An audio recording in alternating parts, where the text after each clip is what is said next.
മലയാള സിനിമയുടെ ചരിത്രത്തിൽ ആദ്യമായാകും ഇത്രയധികം ശ്രദ്ധേയമായ രീതിയിൽ പ്രീ റിലീസ് പ്രമോഷനോടെ ഒരു ചിത്രം എത്തുന്നത്. ഇത്തരത്തിൽ വലിയ ഹൈപ്പോടെ എത്തിയ ചിത്രമാണ് എമ്പുരാൻ.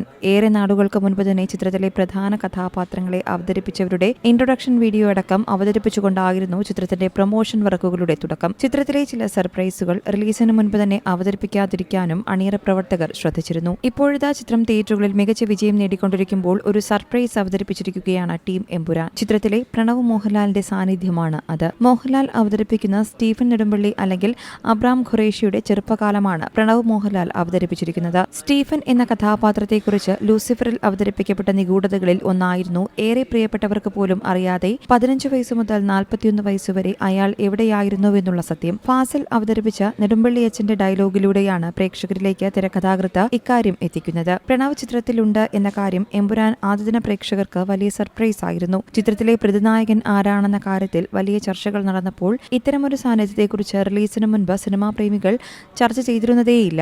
അതേസമയം റീസെൻസറിംഗിലേക്ക് നയിച്ച വിവാദങ്ങൾക്കിടയിലും ചിത്രം വൻ കളക്ഷനാണ് നേടുന്നത്. മലയാള സിനിമയുടെ ചരിത്രത്തിൽ 200 കോടി ക്ലബിൽ ഇടം പിടിക്കുന്ന രണ്ടാമത്തെ ചിത്രമായി മാറിയിരിക്കുകയാണ് എമ്പുരാൻ. വെറും 5 ദിവസം കൊണ്ടാണ് ചിത്രത്തിന്റെ ഈ നേട്ടം. ഇന്ത്യൻ സിനിമയിൽ തന്നെ ഈ വർഷത്തെ ഏറ്റവും മികച്ച ഓപ്പണിംഗ് വീക്കെൻഡ് കളക്ഷനും എമ്പുരാന്റെ പേരിൽ തന്നെയാണ്.